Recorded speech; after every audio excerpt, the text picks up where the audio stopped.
그리고 오늘은 우리 인생은 무엇을 위해서 이 기구한 세상에 구태여 태어나서 살아야 하는가 하는 제목으로 인간은 무엇이고 왜 살아야 되고 무엇을 위해 살아야 하는 것인가, 인생이란 무엇인가 하는 내용으로 말씀드립니다.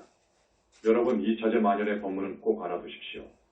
부처님께서 설하신 경중의 경이요, 경중의 왕인 화엄경, 법화경은 물론이고 대승경전 가운데 방등경전에서 반야 쪽에 금강경, 능엄경, 원각경하고 그리고 부처님의 친설이라고 하는 아암경, 부모운 중경, 지장본원경 등의 경전을 법문 바탕에 깔고 있습니다. 그리고 우리 보신 부처님, 이 지구상 오직 현지사에 와 계시는 진짜 부처님, 부처님의 본체 보신 분께서 그동안 17년 동안 법문해 주신 내용 중에 그때그때 필요한 부분을 여러분한테 전하고 있습니다. 소중한 법문으로 아시고 잘 들어주시되 법문 수준이 높습니다. 법문 용어 가운데 처음 오신 분들은 이해하기 어려운 용어가 있습니다. 많은 사람들을 위해서 하나하나 용어를 자세하게 설명해 드릴 수는 없습니다. 오늘 처음 오신 분들이라고 하더라도 다른 생각하지 마시고 스님의 말씀을 귀담아 들으시면 감이 올 것입니다. 감이 올 테니까 그렇게 아시고 들어주시기 바랍니다. 전번 시간에 법문한 것을 5분대로 줄여서 조금만 말씀드립니다.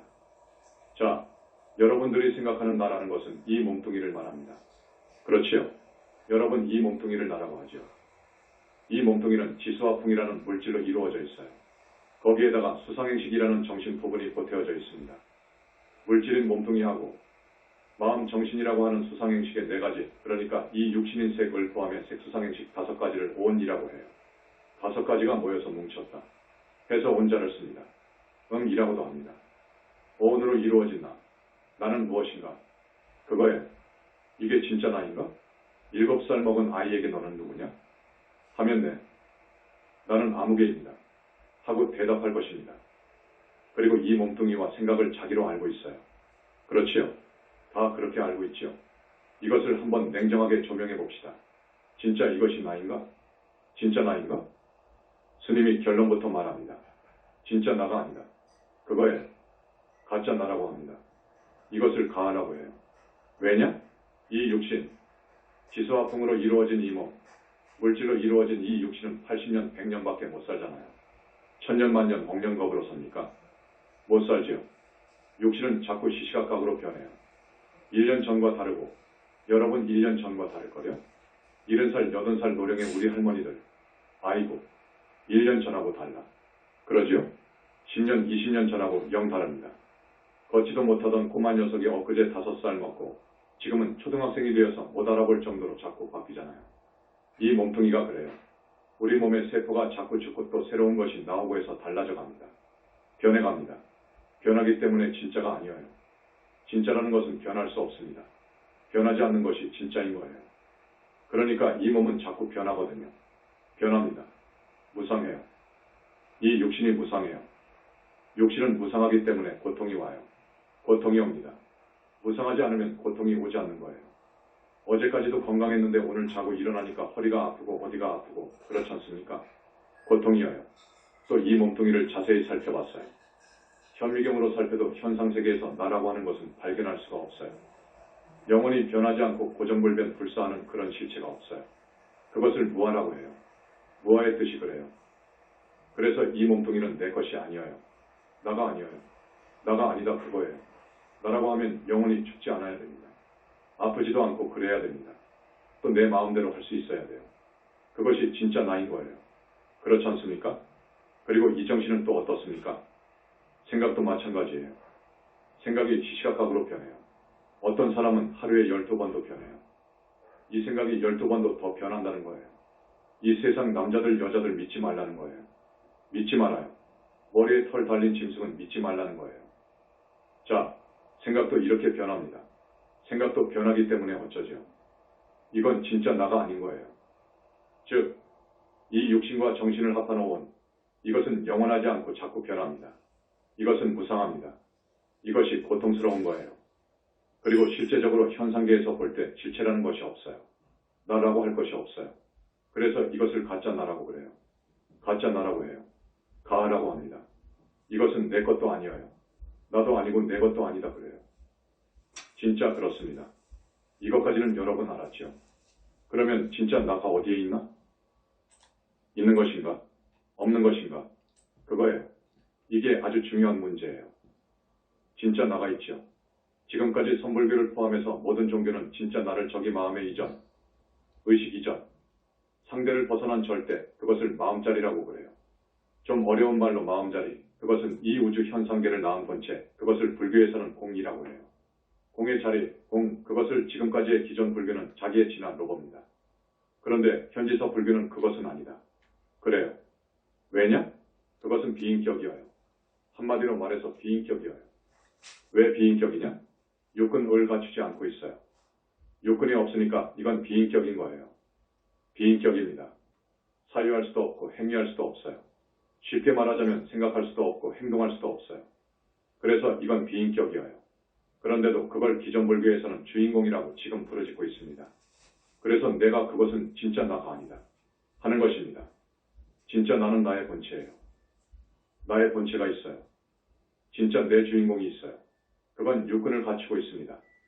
그건 영원히 죽지 않습니다. 그것이 없으면 이 몸뚱이와 정신이 생겨날 수도 없었습니다. 그런 진짜 나가 있단 말이에요.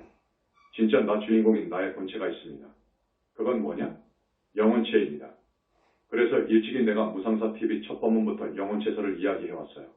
지금까지 누구도 몰랐던 불교도 몰랐으니까 다른 종교는 말할 것도 없지요. 힌두교에서 아트만 엠멘까지 이야기하고 있지만 그건 육근을 갖추고 있지 않아요. 그래서 나는 무상사TV 법문 때부터 슬쩍 영혼체설 법문을 쭉 해온 거예요. 이 영혼체설은 영산불교 현지사의 독특한 신교설입니다. 이것이 진리입니다. 그게 진짜 나의 주인공이에요. 그래서 나는 주인공의 공자를 빌 공자로 써준 거예요. 기존 불교는 공자를 공사할 때 공적이다. 할 때 공평할 공자를 씁니다. 주인공이라고 씁니다. 우리 영산불교에서는 빌 공자를 써요. 주인공이라고 씁니다. 이 정도로 말하면 알아듣겠습니까? 우리 신도분들은 잘 알 텐데 오늘 처음 오신 분은 잘 모르실 거예요. 그 진짜 나가 있습니다.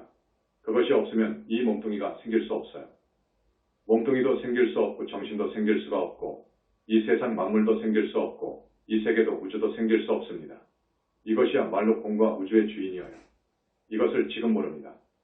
현지사에서는 진작 이 영혼체설을 세상에 내놓았습니다.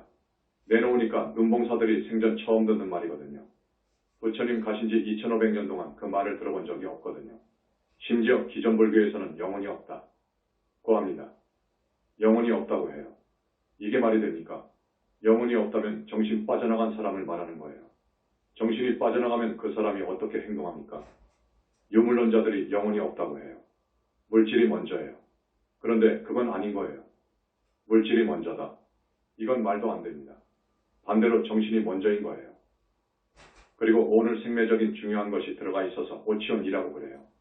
오늘 오치온이라고 하는데 이 치가 들어가서 욕심이 생기고 집착을 하고 업을 지어요. 치가 안 들어가면 안 돼요. 그래서 오치온이라고 합니다. 그런데 치의 주인공을 몰라요. 치의 주체를 몰라요. 치의 주체가 영혼체입니다. 그러니까 영혼체가 내 주인공이라고 하십시오. 알고 다니십시오. 나를 모르면 안 되지요. 내가 누구인지도 모르면 안 되지요. 그 정도는 알아야지요. 이것이 간단한 이야기인 것 같지만 정말 간단한 이야기인 것 같지만 이건 대단한 법문이랍니다. 영혼체설은 우리 영산불교에서 이것이 나다. 고 이 세상에 처음 내놓은 설입니다. 교설입니다. 또 마음이 부처인 줄 알았는데 아니다. 부처님이 절대계에 여여히 계신다. 무와 속이라는 이야기를 하면서 절대계에 계신다. 깊은 산매에 들어가야 본다. 그 부처님은 30 이상 80종호의 거룩한 모습으로 무량업종광으로 이루어졌다. 이렇게 이런저런 이야기를 하니까 지금까지의 불교에서는 이건 생전 처음 듣는 이야기거든요. 마음이 부처라고만 알았는데 실제로 무와 속 절대계의 불교의 인격적인 그런 붓다님이 빛의 몸으로 거룩한 모습으로 지혜와 자비와 복덕을 구족하고 84,000 신통이 문제가 아니라 그 신 힘을 받고 중생을 구제하는 그 자비 자체인 부처님을 이 세상에서 처음으로 발견한 곳이 영산불교입니다. 즉 영혼체설과 부처님이 실존한다는 이 두 가지 핵심이 기존 불교에서 통 빠져버렸습니다. 이게 핵심인데 지금까지 빠져버렸어요. 그것을 주로 쭉 이야기를 했더니 기존 불교인들이 이해를 못하니까 이건 외도다 라고 한 거예요. 그리고 비방한 거예요. 그런데 정법을 비방하면 그 과보는 대단히 무섭습니다. 어느 종단의 큰 스님 중에 지금 과보를 많이 받고 있는 사람이 있어요. 나는 알아요. 우리를 비방해서 무서운 벌을 지금 받고 있습니다. 그러니까 진짜 부처님 말씀을 꼭 들어주시기 바랍니다. 그 외에도 많은 말이 있지만 이 정도로 지난번 법문을 줄여서 말씀드립니다. 영혼체의 완전히 비본질적인 것, 그러니까 업장이라든지 탐진이라든지 습이라든지 이런 것이 싹 빠져버린, 빙이 된 것까지 싹 빠져버린 것이 순수한 영혼체인데 그 영혼체 정도 되면 영원히 살고 또 마음대로 할 수 있습니다. 거기가 이제 아라한입니다. 윤회를 벗어납니다. 그런 정도만 아십시오. 자, 오늘은 우리 인생은 무엇을 위해서 이 기구한 세상에 태어나서 이렇게 고생을 하느냐? 우리는 어디에서 와서 어디로 가는 것이냐? 생존하철에 사양하처거냐? 이제 내 주인공은 알았으니까 이 정도는 또 알아야 해요.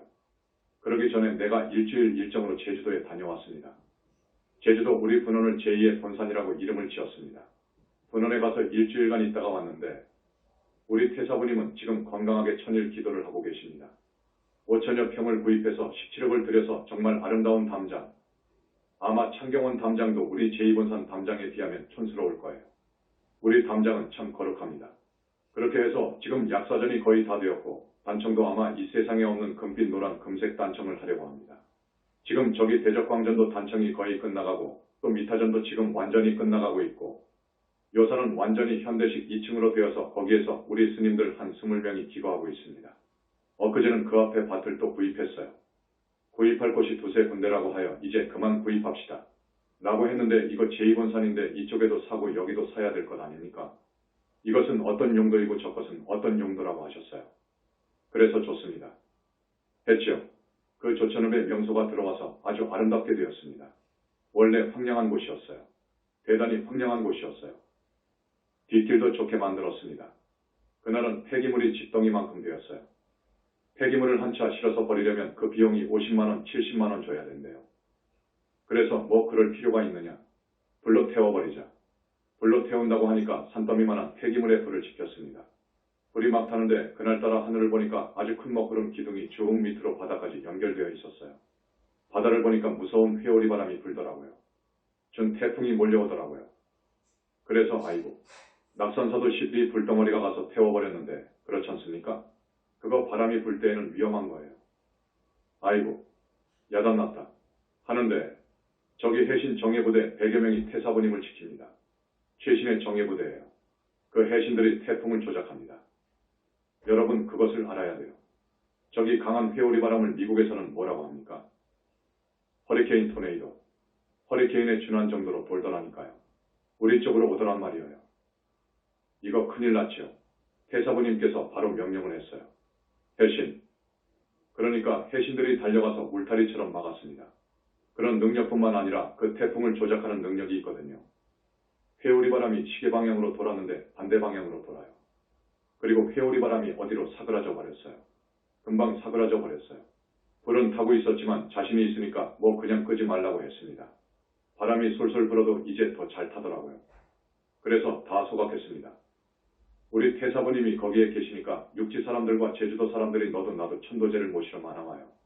거기 제주도는 아주 무당 외도의 소굴입니다. 그 믿음이 대단합니다. 그래서 천도제를 지내러 많이 옵니다. 효과가 있으니까 입소문이 나서 와요. 어떻게 효과가 있느냐? 내가 갈 때인데 내가 가기 며칠 전이래요. 거기는 사신을 숭배하는 사람이 많습니다. 여러분 아십니까? 뱀을 숭배한단 말입니다. 용신이 아니라 뱀을 숭배하는 그런 신앙이 있더라고요. 그래서 어느 집안 이야기를 해주시더라고요. 어느 집안이 할아버지 때 뱀, 사신을 숭배했다고 그래요. 쭉 숭배하여 내려오는데 그렇게 되면 물도 떠놓고 가끔 밥도 주고 그러잖아요. 어떤 집은 백사를 산채로 숭배하고 그놈이 죽으니까 이제 그림으로 했대요. 제주도 사람들이 그렇게 수준이 낮더라고요. 낮아요. 아마 사신을 숭배하는 데가 태국이나 동남아 쪽에 있습니다. 그래서 그 사람 자손 쪽에서 천도제가 들어왔다고 그래요. 왜냐? 할아버지 때인가 아버지 때 사신을 숭배하다가 아버지 때부터 그것을 폐지해버렸대요. 모시다가 안 해버렸어요. 그러니까 자신들을 배신한다고 다 죽인다고 해서 과연 줄초상이 나서 다 죽어버렸다고 그래요. 다 죽어버렸는데 손주가 하나 살아났다든가. 그래서 지금도 영향이 있다고 그래요. 지금도 전전긍긍이라 그거예요. 그러니까 어찌 사신을 위하다가 배신해서 그런 줄을 모르고 1등 도인이 왔다는 말을 듣고 이것을 좀 해결해 주십시오. 하고 찾아왔습니다. 이렇게 사신 집단이 있어요. 독사 같은 뱀들이요. 많은 사신 집단이 있는 것을 알고 부처님께 여쭈었습니다.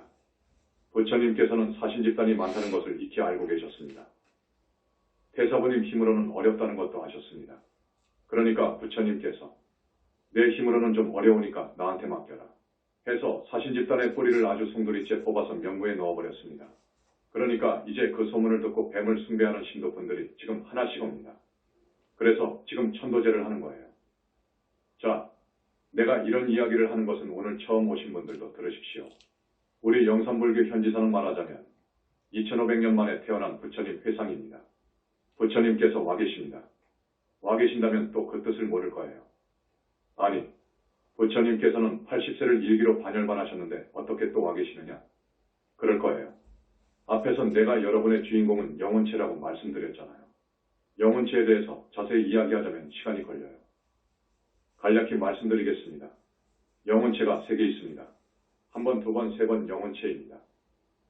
이놈은 항상 뭉쳐 다닙니다. 영혼이 죽지 않습니다. 하늘에 갈 때에는 3번 영체가 앞에 겉으로 가고 한 번, 두 번은 접속이 되어 있습니다. 뭉쳐 있어요. 이제 성자가 가는 하늘이 있어요. 성중하늘이잖아요. 거기는 2번이 앞에 가고 한 번, 3번이 겹쳐서 갑니다. 극락에 가면 한 번 영체가 겉에 나오고 2번, 3번은 겹칩니다. 이것은 영원히 죽지 않습니다. 그런데 이 영혼체는 아빠, 엄마가 있어서 엄마 뱃속으로 들어갈 때에는 한 번, 2번, 3번이 들어갑니다. 그래야 수정이 된다는 것을 전번 시간에 이야기했죠. 그것이 들어가지 않으면 부부가 100년을 함께 살아도 아기를 낳을 수 없습니다. 영혼체가 들어가는 거예요. 그것이 들어가는데 원래 사람 40대의 모습이지만 그럴 경우 그 영혼의 크기는 좁쌀만 하게 됩니다. 정자와 난자가 수정에서 들어갈 때에는 좁쌀보다 더 작습니다. 그렇지만 그것을 눈뜬 성자가 보면 40대예요. 그 영혼체가 들어가야 수정이 되는 거예요. 수정이 되면서 엄마 뱃속에서 10달 자라지 않습니까? 그러면서 4번 영체가 생깁니다. 이 겉몸뚱이와 1, 2, 3번 영체를 접속해주는 것이 필요합니다. 그런 4번 영체가 생기거든요. 그래서 보면 1, 2, 3, 4번 영체가 있어야 인간고시를 합니다. 그것이 내 본체입니다. 내가 죽으면 이 몸뚱이가 인간으로 와서 얼마만큼 착하게 살았느냐, 얼마만큼 못되게 살았느냐에 따라서 1, 2, 3, 4번 영체가 갈 길이 정해집니다. 4번 영체는 명부에 못 들어갑니다. 컷 되어버립니다. 4번 영체는 유령으로 돌아다니다가 죽어버려요. 2년, 3년 있다가 죽어버립니다. 자식이 죽으면 이 유령이 갑자기 문을 열고 들어오는 것 같고 그러거든요. 실제로 나타날 수도 있습니다. 이 유령 때문에 그럽니다. 그래서 어머니, 아버지, 형제들의 눈에 밟히기도 하고 크게 방해가 되면 안 되니까 우리 현지사에서는 후속 조치를 해줍니다. 자살을 했거나 사고사 당했거나 암 같은 병으로 죽었거나 타살 당한 사람은 명부에 못 들어가거든요. 그래서 천도제 할 때 1, 2, 3번 영체를 명부에 넣으면서 4번 영체는 산화시켜 줘버립니다. 부처님께서 이것을 자연히 없애줘버려요. 그래야 부모 눈에 밟히지 않아요.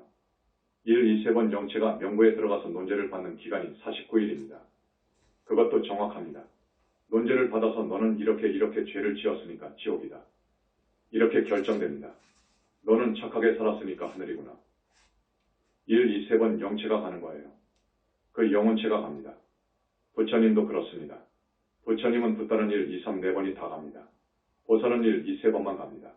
부처님은 1, 2, 3, 4번이 다 가요. 어디로 가느냐? 불과를 징할 때 절대계에 자기 불신이 생깁니다. 자기 부처의 몸이 생겨요. 그건 무량억 정광으로 생겨요.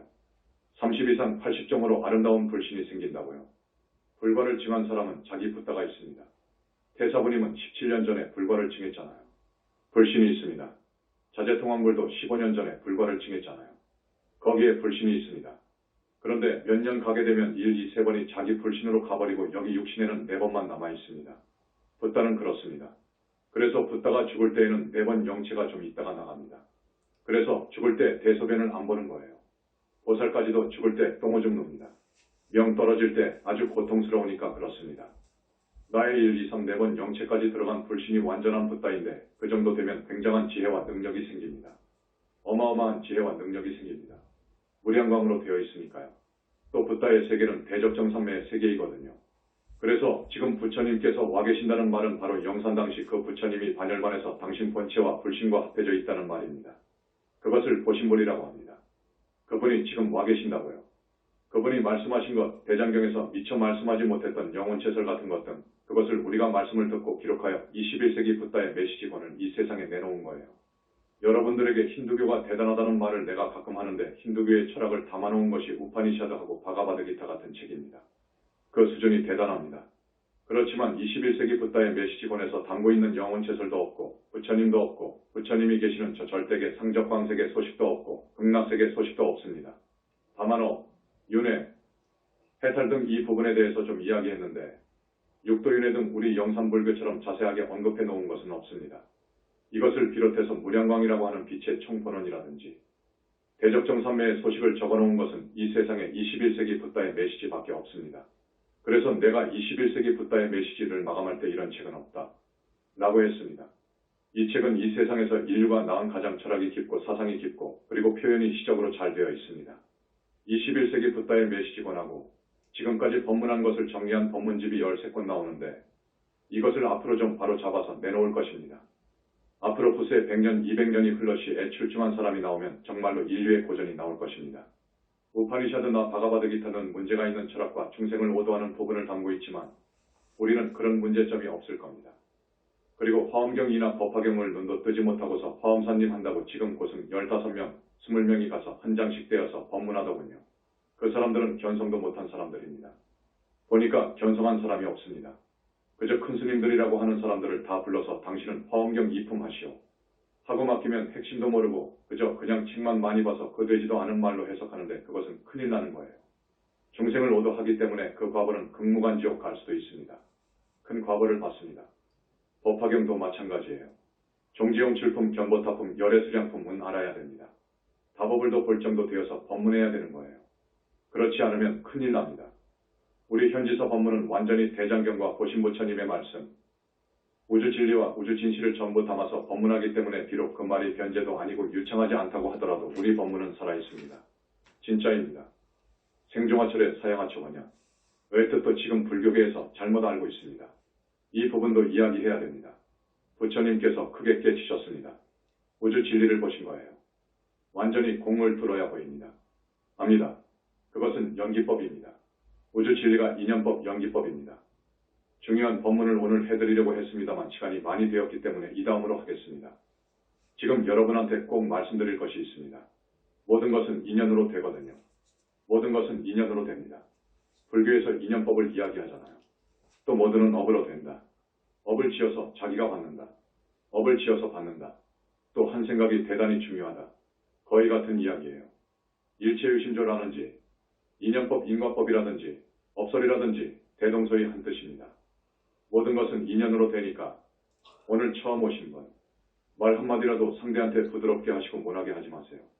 자기는 그저 보니가 아니었는데 한마디 한 것이 그 사람은 상처받을 수 있습니다. 그렇지요? 그렇습니다, 여러분. 그 사람 생각을 하면 5년 전에 만나서 사귀었는데 상처 남은 것이 탁 생각나요. 그렇게 되면 믿지요. 원결이 거기에서부터 시작됩니다. 그러니까 그렇게 살지 말고 모든 것은 인연으로 되니까 좋은 인연을 사귀어라. 말하고 싶습니다. 좋은 인연을 사귀어라. 좋은 인연이 귀인이라는 거예요. 귀인을 만나면 죽을 고비도 면하잖아요. 여러분들 좋은 인연을 지어야 됩니다. 지금 보니까 좋은 인연은 현지사 스님하고 신도입니다. 좋은 인연입니다. 그러니까 기존 우리 신도분들, 오늘 처음 오신 분들을 잘 인도해 주십시오. 친절히 해 주십시오. 어쩌다가 지금 오셨거든요. 살 수 있는 곳으로 왔거든요. 살 데로 왔습니다. 그런데 그냥 법문이 어려우니까 멀기도 하고 여러 가지 이유로 그냥 안 와버려요. 그러면 안 되지요. 이곳 현지사 스님 가운데 40에서 10명이 불보살벌을 증해서 부처님으로부터 인가받았습니다. 이 인연은 기가 막힌 인연입니다. 여러분 좋은 인연 한두 사람만 짓고 가더라도 다음 생에 지옥 안 떨어질 수 있어요. 그러니까 좋은 인연을 사귀어야 됩니다. 그 다음에 적어도 5개를 지키는 불자들을 사귀세요. 5개 정도를 지키는 불자는 대단한 분들입니다. 그 다음에 심성이 착하고 부를 이웃을 배려하는 사람을 사귀세요. 효자, 부처님께 효하는 사람을 사귀세요. 성실, 근면한 사람을 사귀세요. 성현, 수도인 을 공경하는 사람을 사귀세요. 하루 한 끼 먹고 살더라도 나는 죄를 안 지으련다. 어떤 유혹이 있더라도 나는 극복하고 죄를 지을 수 없다. 하는 신념을 가지고 있는 사람을 사귀세요. 윤회생사를 벗어나기를 발언하는 사람을 사귀세요. 경전 읽고 염불하는 사람을 가까이 하고 사귀세요. 불보살님과 인연을 맺으세요. 여러분 이것이 사는 길입니다. 이것이 사는 길입니다. 윤회를 벗어나지 않는 한 육도를 윤회하게 됩니다. 그런데 대부분의 사람들은 업을 많이 지어서 보니까 사막도를 윤회합니다. 거의가 그렇습니다. 죽으면 지옥 가지요. 거의가 다 그럽니다. 나는 17년 동안 천도제를 실제로 했기 때문에 많이 합니다. 거의 합니다. 99%가 죽으면 지옥에 갑니다. 그래서 되겠습니까, 여러분? 우리 현지사 신도분들은 안 그러지요. 영혼치가 맑아져서 대부분 육하늘 오하늘을 가게 되어 있습니다. 이런 저를 마다하고 안 나오게 되면 그 사람은 어쩌지요? 정말 복이 없는 사람이에요. 불쌍한 사람이에요. 이 세상만 있는 것이 아닙니다. 사후세계가 있다고요. 조계 중에서 참선 올려서 깨쳤다는 사람도 사후세계가 안 보입니다. 내가 경험했으니까요. 보이질 않습니다. 이제 이치만 뚫은 거예요. 이치만 한 거예요. 아직 눈이 안 벌어졌어요. 그래서 지옥이 있는지 몰라요. 극락이 있는 줄도 모르고요. 또 한 가지, 몇백 년 전인가? 천주교 쪽에서 티베트 사람들을 전도하려고 선교사들이 들어갔습니다. 천주교 전도사들이겠지요. 천주교 교리, 기독교 교리를 이야기하니까 안 받아줘요. 100명이면 101명이 해노. 라는 것입니다. 거기서 예수의 거룩함을 이야기하고 예수의 이적을 이야기했습니다. 티베트, 여러분 아시죠? 84명의 유명한 구르고르 정신적 스승가 있어요. 영적 스승들, 사라 밀라레파 나로파, 그런 사람들은 대단한 분들이에요. 84명의 구루들, 위대한 스승들의 족적을 자기들은 알아요. 하늘에서 가부좌하고 하늘을 날고 땅속을 물속 다니듯이 하고 여기 있다가 없어졌다 하고 응갑도 하고 축지도 하고 이 몸을 둘셋 백으로 놔두고 바다 위물 위를 사뿐사뿐 땅 위를 걸어가듯이 가고 쇠붙이를 금으로 만들고 불속에 들어가도 타지 않는 이러한 신통이 있는 사람들이라 그거예요. 그러니 예수교가 통합니까? 티베트에서는 통할 수가 없는 거예요. 그렇지 않습니까? 그런데 그런 신통이 제일 아니에요. 그런 신통은 보살이 되고 붓다가 되는 그런 가르침이 아닙니다. 그것은 절대 아닙니다. 그것은 영적인 성장에 전혀 관계가 없습니다. 진짜 신통은 귀신을 잡을 수 있어야 됩니다. 그 사람은 귀신 못 잡아요. 지옥에 있고 축생이 되어 있는 조상님들을 데리고 올 수 있는 신통이 있어야 됩니다. 그 사람들은 그것을 못합니다. 방금 내가 84명의 위대한 구루전을 봤더니 이 진리를 모르는 사람들은 100이면 100명 다 퐁 빠지게 생겼어요. 그렇지 않습니까? 예수가 어떻게 물 위를 걸어갔습니까? 몰라요. 걸어갔는지 몰라도 땅속을 땅 위 다니듯이 다녔다는 기록은 못 봤습니다. 그렇지요. 또 불속에 들어가서도 꿈쩍없다는 말을 못 들었습니다. 그렇지요. 쇠붙이로 금을 만들었다는 말 못 들었고요. 결국 잘해야 죽은 사람 살려냈고 또 무서운 병을 치유했다는 말이 있습니다. 그런데 그건 안 되는 거예요. 죽은 사람을 살려내고 병든 사람을 살려내는 것은 우주의 이를 거스르는 거예요. 이건 큰일 나는 거예요. 우리 부처님은 이법 자체이시기 때문에 모든 신통을 쓸 때 잘 알아서 쓰시는 거예요. 우리는 그분의 허락이 있어서 천도제를 하는 거예요. 지옥에 간 분들은 왜 갑니까? 죄를 지어서 갔지요. 그런데 어떻게 살려줍니까? 끄집어냅니까? 부처님의 보다 오를명령에 의해서 해주는 거예요. 부처님께서 충분히 살펴놓고 끄집어내주는 거예요. 이러지 못하고 끄집어내면 큰일 납니다. 끄집어내줄 힘도 없습니다. 또 앞에서 말씀드렸지요.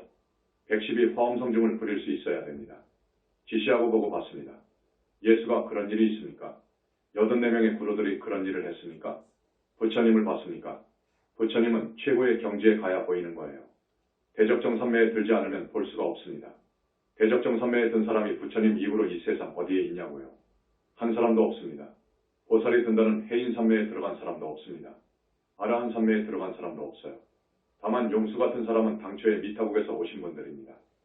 지금 시간이 어떻게 되었습니까? 50분이지? 오늘은 아주 중요한 법문을 하려고 했는데 이것은 다음에 해야겠습니다. 우리가 모든 일상을 살잖아요.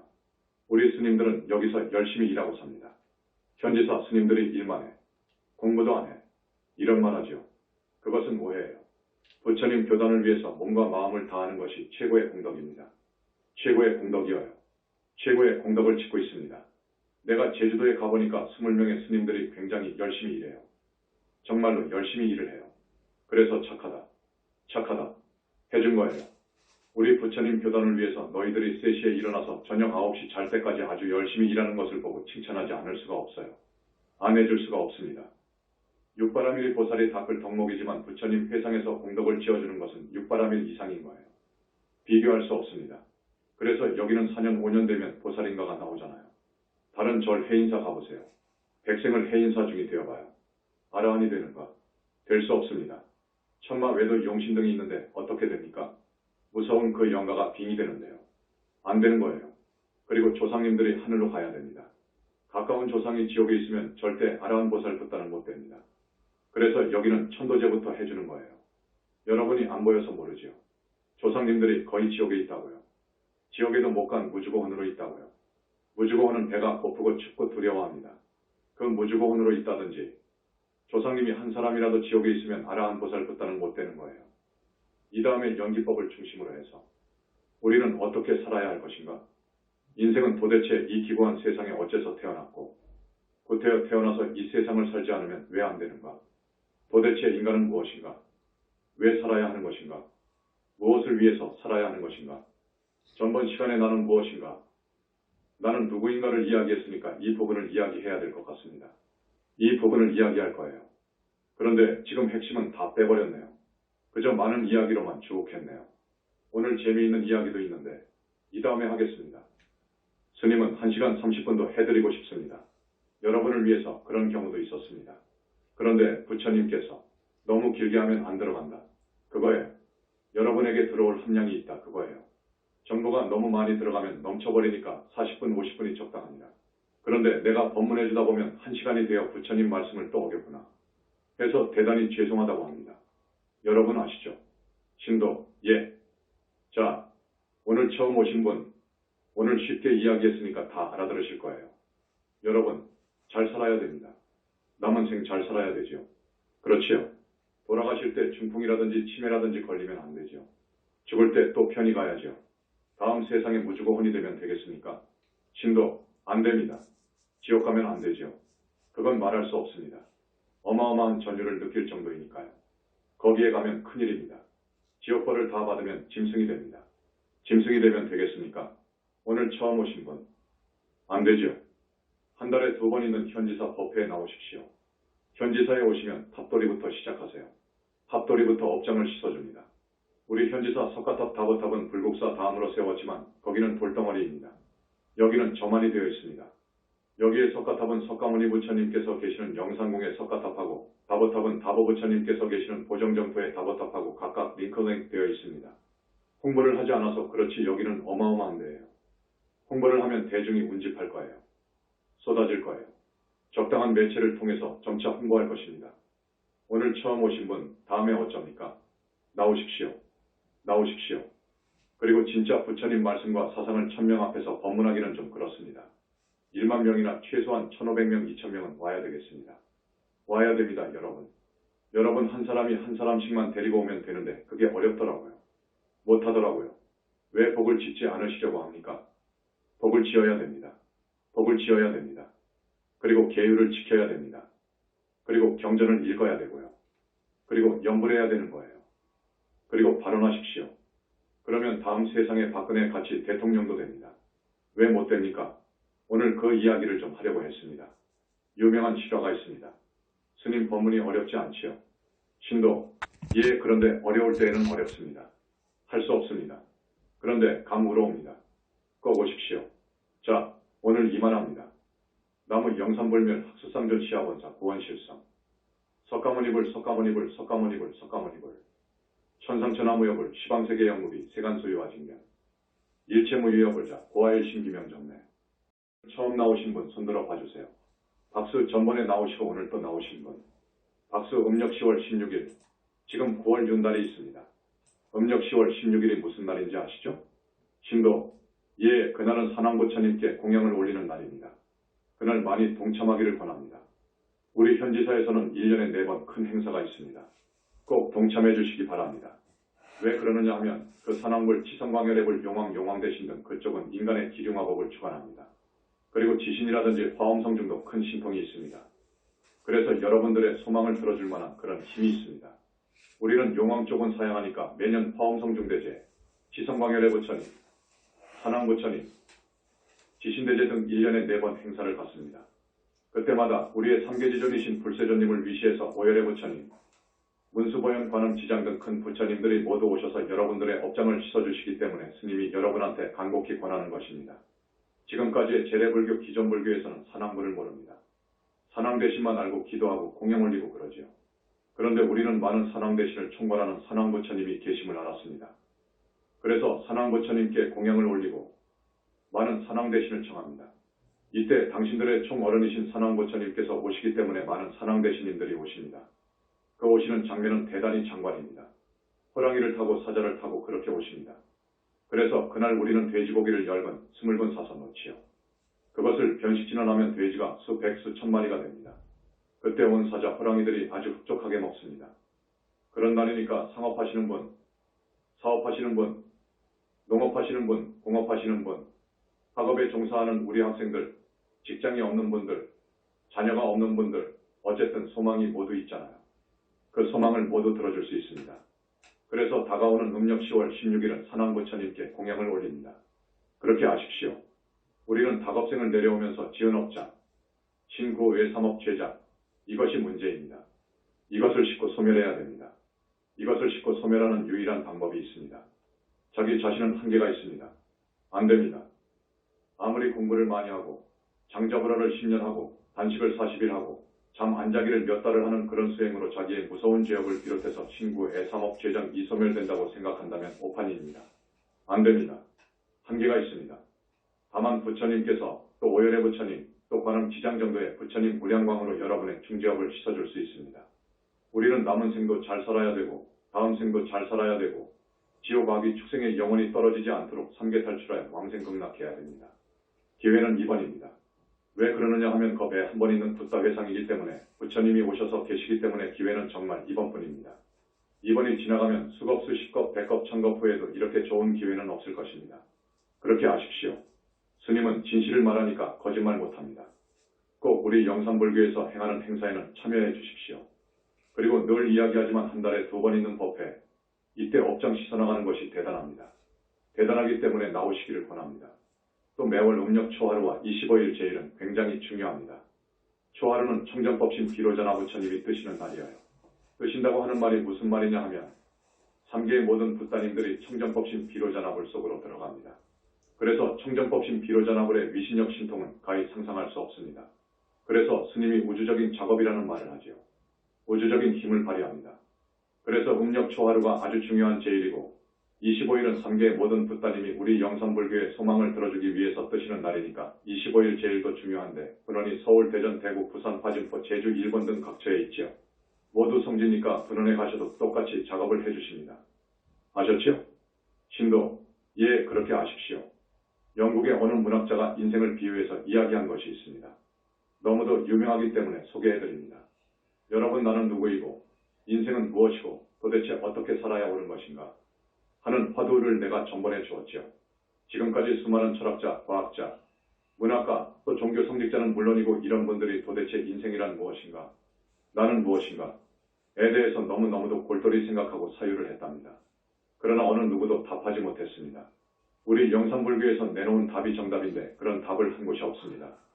자, 영국의 어느 문학자, 그 문학자가 철학을 탐구한 대단한 분인데 그분이 인생을 이렇게 비유했답니다.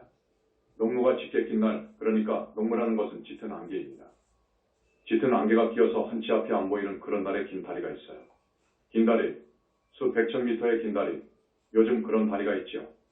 남해대교, 거가대교, 인천 영종도대교 등 긴 다리가 있는데 농무가 짙게 끼어서 앞도 안 보이고 옆도 안 보이고 아래도 안 보인단 말이에요.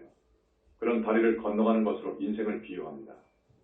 농무가 너무 짙게 끼어 있으니까 어떤 사람은 그 다리를 건너자마자 아래로 추락한 사람도 있고 어떤 사람은 중간쯤 가다가 다리 난간을 모르고 그냥 떨어져 버린 사람도 있고 어떤 사람은 다행히도 당당하게 다리 끝까지 걸어갔는데 그 후로는 어디로 갔는지도 모르는 사람도 있고 어떤 사람은 천신만고로 그 다리를 건넌 사람도 있지만 역시 그 사람도 농무 속 어디로 가버린지 몰라요.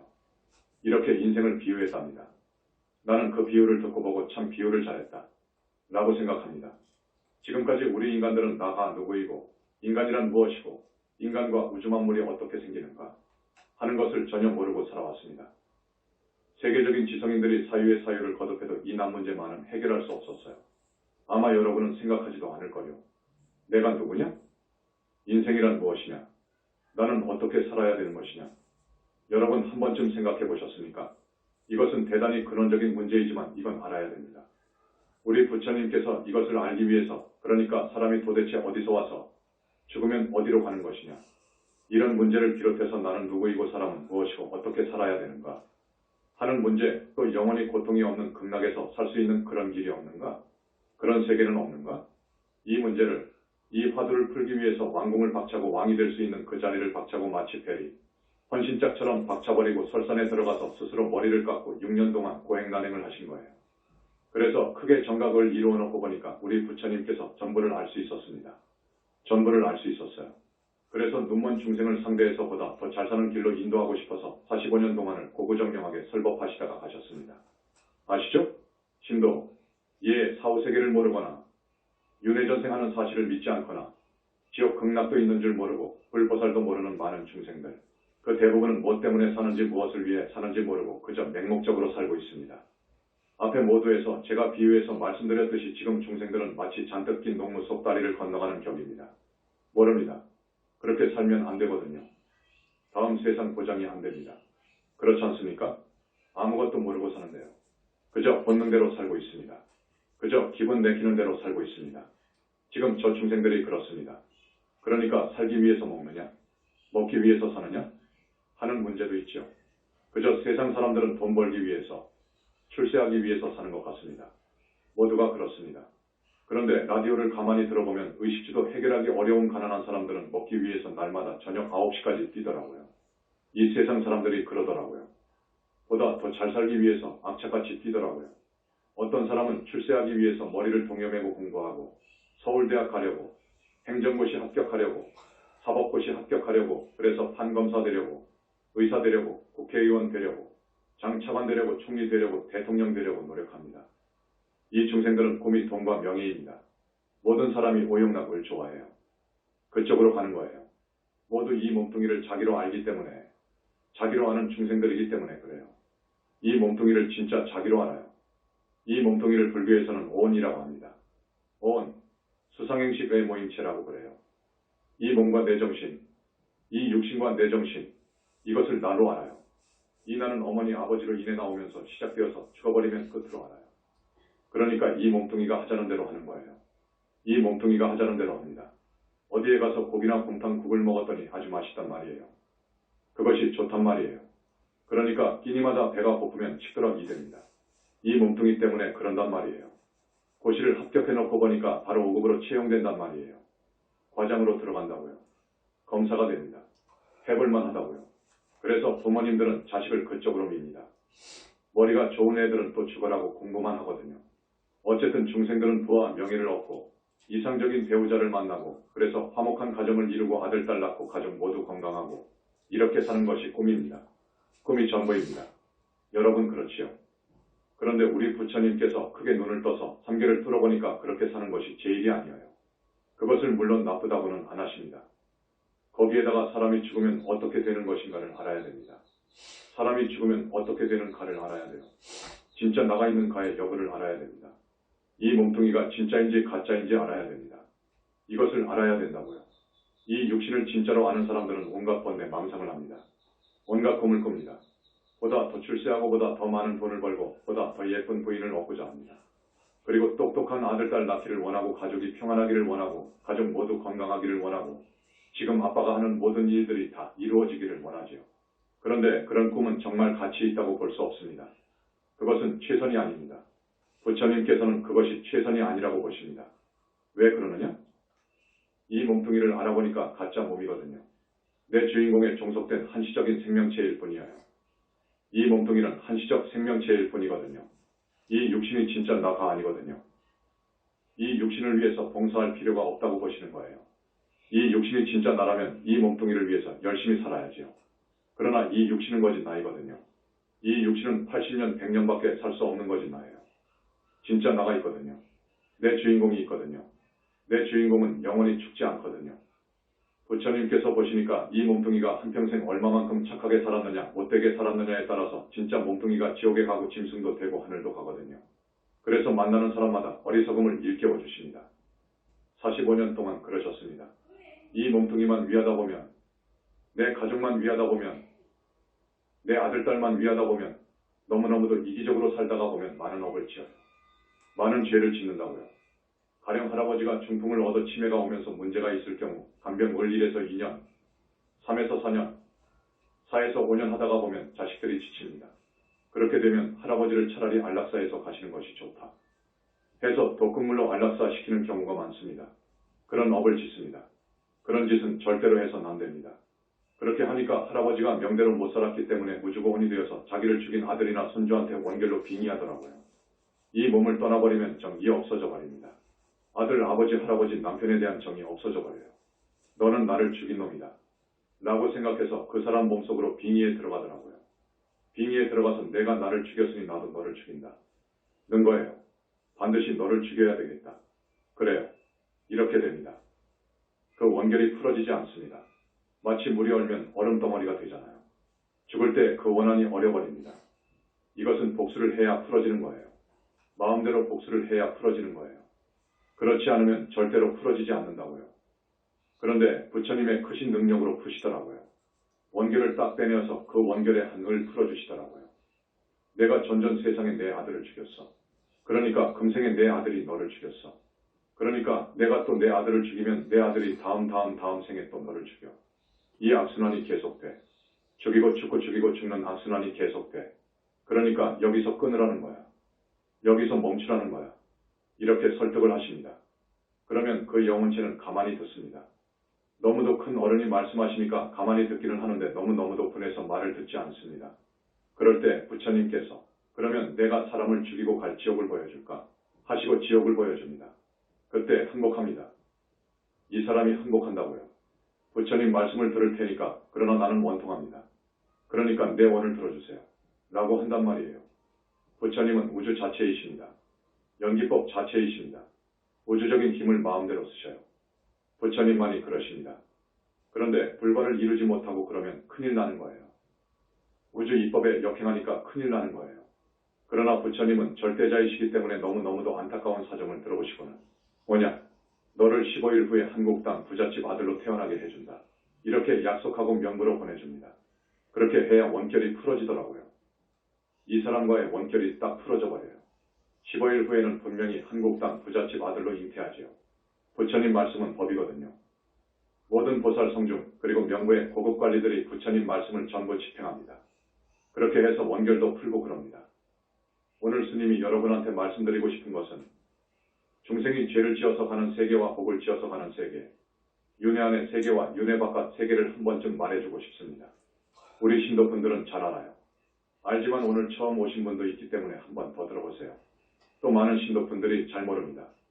자, 불효의역죄를 지으면 부모님께 불효하고 정도가 너무 지나쳐 등기로 어머니 아버지를 쳐서 죽인 아주 천인공노할 불효막심한 사람은 극무관 지옥으로 갑니다. 지옥을 5등분 합니다. 지옥이 있는데 그 벌의 경중에 따라서 5등분 합니다. 극무관지옥, 무관지옥, 중지옥, 하지옥, 대기지옥으로 나눕니다. 현지서의 법문은 아한경에도 다른 경에도 없습니다. 이렇게 자세하게 말씀드리는 데는 지금까지 여기뿐입니다. 극무관지옥이 어떤 곳이냐 하면 불바다지옥 같은 곳이에요. 여러분 섭시천도 3섭시 000도 정도 되는 철판이 다 불덩어리가 된단 말이에요. 그 위를 걸어가도록 하는 지옥이 있습니다. 불바다지옥이라고 해요. 이 불바다지옥, 백호챙이지옥은 우리 현지사에서 태사부님께서 발견하신 무서운 지옥입니다. 지장경, 아한경에 있는 지옥이 전부 있습니다. 그 벌의 정도도 다 맞아요. 그런 무서운 지옥이 있습니다. 그런 불바다지옥에서 1년 사는 것도 아니고 100년도 아니고 그 불바다지옥이 없어질 때까지 있는 거예요. 지옥이 파괴될 때까지 있는 거예요. 여러분 이거 상상해 보십시오. 우리가 죄를 지어서 되겠습니까? 죄는 안 지어야 됩니다. 악행, 죄업은 안 지어야 되는 거예요. 절대로 죄라는 것은 지어서는 안 되는 거예요. 죄가 무엇이냐? 남의 가슴에 대못을 박는 것. 어떤 사람의 남편을 화가 난다고 술에 취해서 공연히 시기합니다. 화가 나니까 옆에 있는 둔기로 때려서 죽인단 말이에요. 이거 살인 아닙니까? 이런 업을 지으면 큰일 난다고요. 이런 살인죄는 무관지옥에 갑니다. 앞서 말한 극무관지옥은 쉴 새 없이 벌을 받아요. 무관지옥도 거의 그렇지만 극무관지옥보다는 좀 낫습니다. 우리 태사부님이 보신 지옥인데 여러분, 10손가락의 손톱과 살 사이에다가 대꼬챙이 바늘을 찌르면 어떻게 되겠습니까? 굉장히 예민한 곳이죠. 이곳을 대꼬챙이 바늘로 찌르는 거예요. 거기서는 자연스럽게 죄인의 2손이 벌 받을 수 있는 자세가 되어서 10개의 대꼬챙이가 쭉 와서 찌른다고요. 그러면 아픔이라는 것은 상상할 수 없습니다. 표현할 수 없어요. 그것을 단말만 하고 할까? 표현할 수가 없습니다. 그때 지르는 비명소리는 세상에 없는 소리예요. 그렇게 해서 죽으면 또 그 대꼬챙이가 쭉 나오는 거예요. 다시 살아나면 또 집행합니다. 이런 무서운 지옥이 있어요. 지장경에 있는 지옥은 많지요. 독사지옥도 있고 칼지옥도 있고 화탕지옥도 있고 무서운 지옥이 많습니다. 있답니다. 사실 있습니다. 내 책에 약간 구체적으로 쓰려고 하다가 그것을 쓰지 않았습니다. 지금까지 지옥의 실상에 대한 말을 별로 안 하지요. 왜냐하면 이렇게 말해놓고 잘못 알아들으면 안 되겠다 싶어서 말을 잘 하지 않습니다. 그러나 극무간지옥, 무간지옥, 중지옥은 분명히 있습니다. 대과 가끔 큰 허물을 짓는 사람들은 중지옥에 갑니다. 그러나 인생을 별 대가 없이 착실하게 살고 이런저런 조그마한 업을 지었다면 하지옥 정도 갑니다. 그리고 사람이 좋은 사람, 정말 호인인 사람, 법이 없어도 살만한 사람, 인정도 많고 인생을 잘 산 사람은 대기지옥 정도 가더라고요. 하늘을 가는 사람은 정말로 없더라고요. 자, 그러니까 극무간지옥, 무간지옥, 중지옥, 하지옥, 대기지옥을 넘어가면 아기가 사는 아기지옥이 있습니다. 그리고 축생이 있습니다. 아기에는 아주 인색한 사람이 가는 곳이에요. 너무너무도 인색합니다. 돈이 많아도 부를 이웃에 100원도 쓰기 싫습니다. 안 쓰려고 하는 사람, 이런 사람들이 아기의 벌을 받습니다. 아기의 벌을 받으면 목구멍이 정말 가늘어요. 몸도 크고 키도 크고 배가 쑥 나왔는데 목이 아주 가늘어요. 물을 보고 마시려고 하면 물이 샘물로 되어버립니다. 목구멍 속으로 들어갈 수가 없어요. 모든 것이 그래요. 그러니까 여러분 배가 얼마나 고프겠습니까? 갈증과 기갈, 배고픔이 아주 심해요. 그렇게 있는 데가 아기계입니다. 또 축생이 되는 사람이 있는데 지옥을 거쳐서 아기계를 거쳐서 축생으로 온 사람도 있고 바로 지옥에서 축생의 몸을 받아온 사람도 있어요. 여러분 짐승세계 아시죠? 소도 되고 개도 되고 구렁이도 되고 닭도 되는 짐승세계입니다. 한 몸뚱이만 받는 것이 아니더라고요. 짐승으로 태어나는 원인은 어떤 사람한테 빚을 졌거나 도덕적으로 대단히 문제가 되는 문란한 성행위를 했다면 짐승이 됩니다. 짐승이 되는데 가령 한번 소로 태어나서 죽어버리는 것이 아니어요. 서로 10번 살아라. 이렇게 되어 있습니다. 구렁이로 20생 이렇게 되어 있어요. 어쨌든 많은 짐승 몸을 받아서 죽고 나고 죽고 나고 죽고 하다가 사람 몸을 받습니다. 그러나 극무간지옥이나 무간지옥을 거쳐서 온 사람은 삼중고, 사중고를 받아요. 삼중고, 사중고는 것이 있어요. 눈이 있어도 볼 수 없고 귀가 있어도 들을 수 없고 입이 있어도 말 못하고 몸뚱이가 있어도 자유롭게 걸어 다니지 못하는 것. 이게 사중고입니다. 이런 몸뚱이와 운명을 지니고 나오더라고요. 그리고 한 생으로 끝나는 것이 아니어요. 어떤 무서운 업은 2번, 3번, 5번까지 받습니다. 5번 그렇게 생을 받아요. 대단히 무서워요. 그러니까 우리는 큰 죄를 지으면 안 됩니다. 큰 죄는 불효의역죄가 큰 죄입니다. 부모님을 흉기로 죽인 죄, 부처님 몸에서 피를 내게 한 죄, 아라한 이상보살 승자를 죽인 죄, 우리 정법 회상을 파괴하려고 하는 못된 직동을 해서 행동으로 옮기는 죄, 많은 인명을 살상한 죄, 가령 전범자들, 스님이 되어서 대망언을 하면서 막행막식하는 죄, 이것은 극무간지옥에 갑니다. 이것은 아주 무서운 죄입니다. 무간지옥을 가거나 극무간지옥에 갑니다. 분명히 그러합니다. 이것을 아시고요. 자, 지옥 위에 아기계가 있고 축생계가 있다고 했죠. 그 위에는 인간이 있습니다. 그 위에는 하늘이 있습니다. 저기 바라문교 힌두교에서는 욕계, 색계, 무색계라고 말을 합니다. 우리 불교에서도 그것을 채용했는데 우리 현지사에서는 그렇게 말하지 않습니다. 욕계만 하늘이라고 해요. 욕계 하늘이라고 하는데 54품이지요. 54하늘, 그것을 묶어서 6하늘로 하는데 9품을 한 하늘로 묶어서 6하늘로 봐요. 6하늘, 5하늘, 4하늘, 3하늘, 2하늘, 1하늘 이렇게 54품이 있습니다. 여기를 넘어가면 성자의 반열에 올라간 사람들이 가는 성중하늘이 있어요. 27품이어요. 자, 하늘은 누가 가느냐? 사람은 어떻게 해서 사람 몸을 받느냐? 상당히 도덕을 존중하고 윤리를 실천한 사람, 그러면 사람 몸 받습니다. 곧 사람 몸 받습니다. 누가 하늘에 가느냐? 불교에서 말하는 5개 10선을 잘 지키고 적선을 많이 한 사람. 이 사람은 분명히 하늘에 갑니다. 그런 줄 아십시오. 그 다음에 성중하늘이 있죠. 27품입니다. 성중하늘은 적어도 스님이 되어서 공부를 잘해서 선정에 들어가고 계율을 잘 지켜서 선정에 들어간 공부를 잘한 사람은 성중하늘에 가납니다. 자, 성중의 맨 위가 아라한입니다. 무르대 아라한이고요. 이 정도 가면 윤회를 벗어나는데 그래도 문제가 있으니까 우리는 3계를 탈출하는 극락세계에 가도록 여러분을 인도하고 있어요. 극락세계만 가면 영원히 지옥 아기 축생에 떨어질 수가 없습니다. 영원히 떨어질 수가 없어요. 그리고 인간 세상 안 오려면 영원히 안 옵니다. 거기에 즐거움은 너무너무도 말로 표현할 수 없어서 극락이라고 하는 거예요. 확실히 그래요.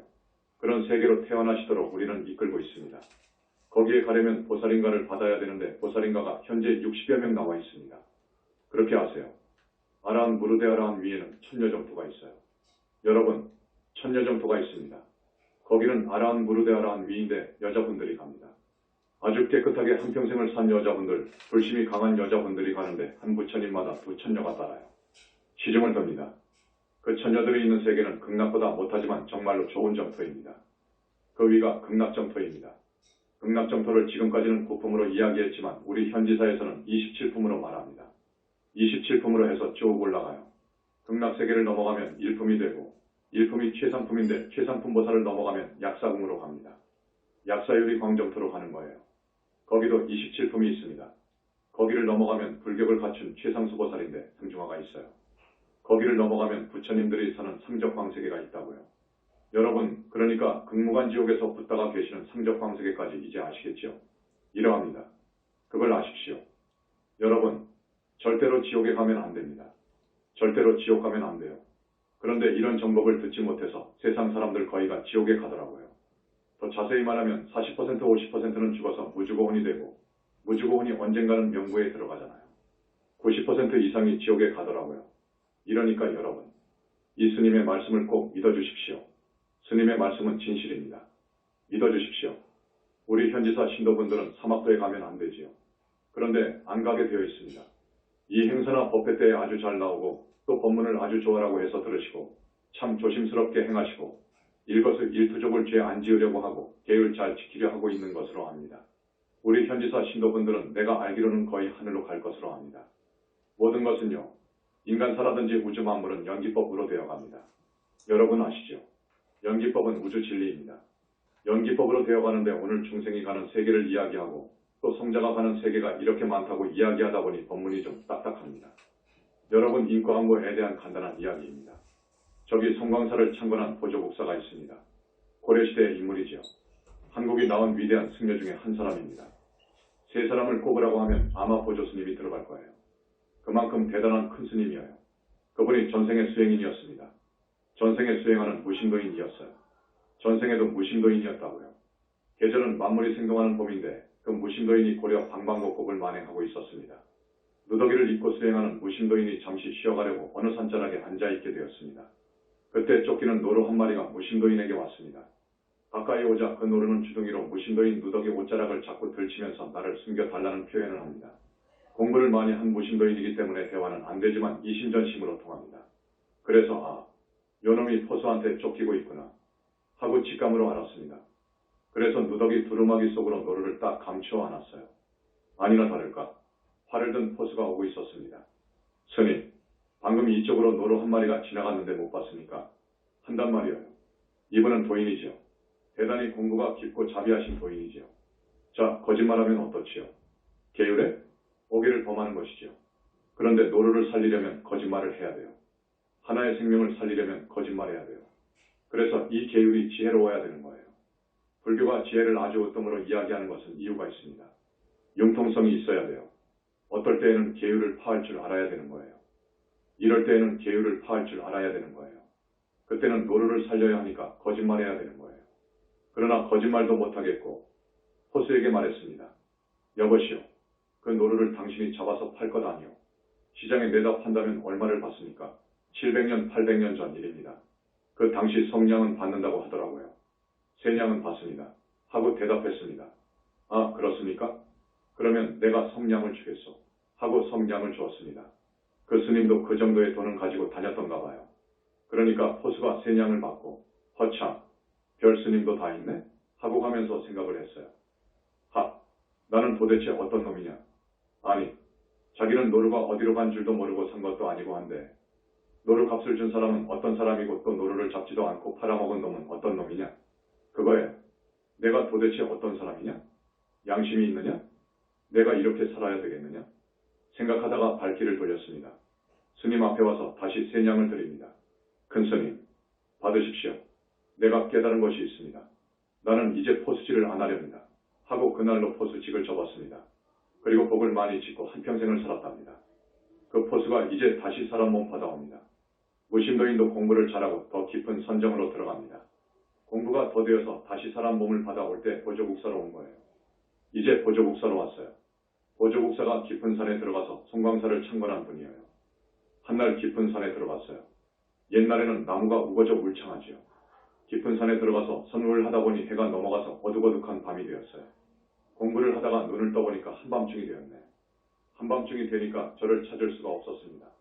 그렇지 않습니까? 지금은 등산객이 많아서 길이 쭉쭉 나 있으니까 찾아올 수도 있지요. 그때는 저를 찾을 수 없었어요. 자기 저를 찾느라고 헤매다가 찾은 것이 어느 움막집을 찾아갔습니다. 산을 내려오다가 움막집을 찾았어요. 방이 하나이고 부엌이 하나인 움막집을 찾았어요. 주인을 부르니까 70에서 80세 정도의 혼자 사는 노인이 나옵니다. 어떻게 이 깊은 산 중에서 삽니까? 하니까 밭을 일구어 감자도 심고 고구마도 심고 산에 나무를 해서 시장에 팔기도 하고 참나무 숯을 구워서 팔기도 하면서 그럭저럭 살아갑니다. 라고 하거든요. 그러느냐고. 날이 저물어 길을 찾다가 이렇게 되었다고 사정을 이야기하고 노인 집에 하룻밤 유하기를 부탁하니까 그러시라고 하면서 두 사람이 자게 되었습니다. 우리 보조국사 되시는 큰 스님이 보기에 그분이 안타깝지요. 고맙기도 하고 안쓰럽고 얼마나 복이 없으면 70에서 80살이 되도록 마누라도 없습니까? 결혼도 안 했다는 거예요. 그래서 이 할아버지를 위해서 저녁 내내 법문을 해주었습니다. 법문을 해주신 거예요. 요약하면 할아버지를 불러서 소원을 물어보니까 소원이 하나 있다는 거예요. 무슨 소원이요? 하니까 내가 정말로 큰 나라의 제왕인 천자가 되고 싶다는 거예요. 왜 그런 큰 소원을 품고 있어? 그러니까 내가 그런 큰 자리에 앉아야 많은 사람들을 이롭게 할 것 아니요. 나는 좋은 성군이 되고 싶습니다. 내가 크게 좋은 일을 하고 싶습니다. 그래서 내가 만승천자가 되기를 소원하오. 그러거든. 그러면 잘 되었어. 내 말을 들으시오. 하고 법문을 해준 거예요. 법을 짓고 적어도 5가지 계율을 지키고 그리고 염불하시오. 보조국사는 선을 했지만 선하는 사람들이 아주 근기가 낮다 싶으면 염불을 권합니다. 부처님 있다고 생각 안 해요. 염불을 권합니다. 이 스님도 염불을 권했다고요. 그러니까 남은 생을 복을 짓고 계율 지키고 염불을 열심히 하고 발언을 하시오. 만승천자가 되고 싶으니 그렇게 되어질 것을 발언합니다. 하고 발언하시오. 그리고 이야기가 끝나고 한참을 잤습니다. 한두 시간 잤는데 너무도 피곤하고 해서 일이 뒤척저리 뒤척했습니다. 그 방바닥이 탄탄하지 못하고 울퉁불퉁하단 말이에요. 돈이 얼마나 없던지 울퉁불퉁하게 튀어나온 방바닥 돌멩이 때문에 등이 3번 쑤셨다고 그럽니다. 그래서 잠을 못 이루었다고 했어요. 그러고 온 적이 있습니다. 하루는 보조국사가 가만히 정자에서 선을 공부하는데 당신 눈에 열려서세 성중이 왔습니다. 어떤 건장하게 생긴 성중이. 큰 스님, 갈 곳이 있습니다. 나한테 어피시오. 한단 말이에요. 어디로 가오?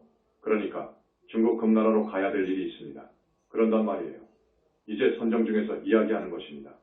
중국 금나라 천자가 등창이 났어요. 등창이 3군데 났어요. 백약이 무효입니다. 아무리 불공을 해도 안 됩니다. 안 되는데 지금 나은 불공을 하고 있습니다. 우리 나은들이 숙명으로 살펴보니까 천자가 당신 큰 스님하고 인연이 있어요. 당신 큰 스님이 가야 됩니다. 가면 천자의 병을 치유해요. 갑시다. 업히기만 하시오. 그런단 말이에요. 그래서 업혔다고요. 이제 순식간에 날아갔습니다. 금나라면 만주 쪽 아닙니까? 갔더니 그날이 아마 불공이 아니고 나은 100일기도 마지막 날이라고 그래요. 그래서 그 큰 스님이 딱 봅니다. 회양 때이니까 천자가 직접 왔는데 보니까 금나라 천자 황제가 쑥 굽던 할아버지라. 그래서 상처를 쓰다듬어 주었습니다. 당신은 죄가 없어. 그저 없는 죄로 방에 돌덩어리가 튀어나와서 내 화두 공부가 3번 끊어졌는데 내가 그건 문제 삼지 못합니다. 나으시오. 하고 등을 만져주니까 나아버린 거예요. 치유되어 버렸어요. 그러니까 쑥 굽는 할아버지의 전생이 뭐지요? 포수이지요. 자, 노루는 어떻게 된 줄 압니까? 노루는 금나라 천자의 아들로 태어났더라고요. 아들로 태어났어요. 이런 설화가 있습니다. 이런 삼생인연 설화. 인과응보의 윤회전생의 사례가 있는데 이건 사실입니다. 여러분도 많은 생을 살아왔거든요. 시작을 알 수 없는 옛적부터 살아왔거든요. 앞으로도 미래지가 다하도록 여러분들은 윤회를 벗어나지 않는 한 사람 몸받기도 하고 짐승 몸받기도 하고 지옥 갈 수도 있고 어쩌면 하늘도 갈 수 있고 영원히 윤회전생을 하게 됩니다. 그렇지요. 이건 진리입니다. 여러분 같은 값이면 다음 세상의 대한민국 대통령 되길 발언해도 돼요. 반드시 됩니다. 계율 지키는 공덕이 굉장히 큽니다. 염불하는 공덕이 너무너무도 크고요. 복을 지으면 그것이 동력이 되지요. 그러면 뭐가 복을 짓는 것이냐? 지금 영산불교 교단을 위해 자원봉사를 한다든지 또 비가 오나 눈이 오나 일선에 나가서 포기를 하는 것은 공덕이 됩니다. 대단한 공덕입니다. 복은 그 공덕보다 덜해요. 복이라는 것은 이웃 사람 중에 돈이 없어서 끼니를 끓이지 못하는 불쌍한 사람, 아파도 돈이 없어서 약을 못 쓰는 사람 등 이런 사람을 지나치지 말고 도와주는 거예요. 그건 복전입니다. 죽을 때 여러분이 가진 재산 가지고 못 가거든요. 1,000원, 10,000원 한 장 가지고 못 갑니다. 아시죠? 복전에다가 뿌리세요. 복전에다가 베푸세요. 하나를 베풀면 복전 정도는 천, 만을 받아옵니다. 그리고 참여하고 발언하십시오. 그리고 지은 죄업은 어쩌라고요? 지은 업을 소멸해야 되지요. 소멸하려면 부처님께 공양을 올리든가 그리고 현지사의 매년 행사에 동참하든가 이렇게 법문할 때 꼭 빠지지 말고 나오시든가 해서 업장을 자꾸자꾸 씻어야 됩니다. 많이 씻어야 돼요. 오늘 처음 오신 분 스님 말씀 이해하시겠죠? 신도, 예, 꼭 그렇게 살기 바랍니다. 지옥 가면 큰일입니다. 지옥 축생 아비세계에 가면 큰일입니다. 절대 가면 안 됩니다. 신도, 예, 그래요. 나무 영산불멸 학수상전 시아본사 고원실성 석가모니불 천상천하무여불 시방세계 영무비 세간소유와 직면 일체무유여불자 고아일신기명전면